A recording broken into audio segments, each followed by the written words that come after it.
In this video, I'm going to show you how to attach a ventilated mouse guard to the front of your beehive.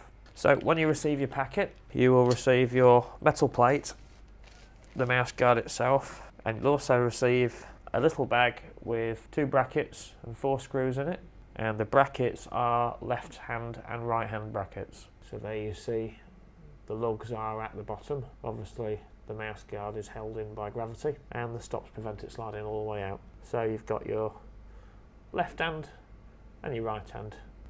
To get this right, the aim is to have the bottom, whichever bit is the bottom, because this is rotational.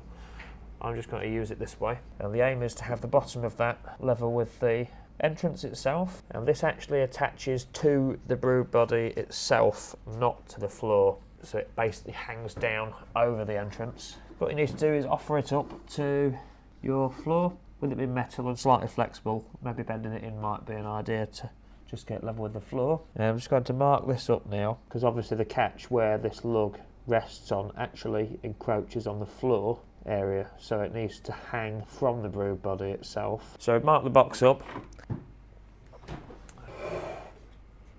So before we put these brackets onto the brood body, just want to point out that this little piece of metal there is the lug, which prevents this external lug here from sliding right through. If that wasn't there, it would just be a straight through. So just to demonstrate, I'm just going to put this here.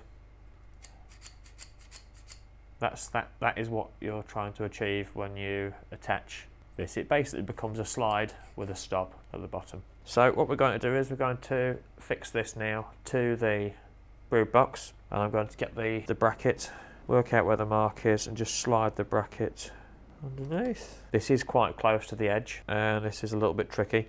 You remember the line that I drew earlier to mark up? Well, that basically wants to be roughly where the edge of the bend is, maybe just slightly towards the edge a little bit. Now this will vary on shrinkage, but the depth that this bracket bottom overhangs is roughly between 4 to 6 millimetre. You're going to take 2 of your screws now. These holes are countersunk, so it will fit flush, which means that the guard will slide smoothly and not get interrupted. I tend to just tap these in with a hammer just to get them to stand upright before I screw them in. So you take the line where your line is roughly, and after working out with your floor how far it's going to overhang, we just want to tap the first one in place. As I said, this is near the edge, so this is quite tricky.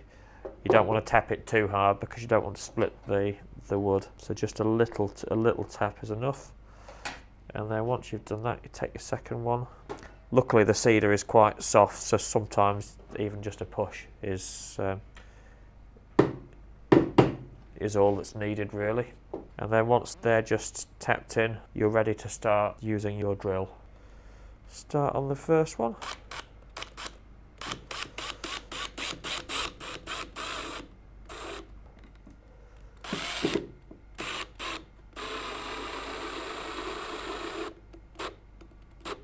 And then we're ready to start fixing the other one. I've actually measured this bracket. This bracket is actually a very, very small fraction over 4 millimeters. Check where the line is and just mark this out.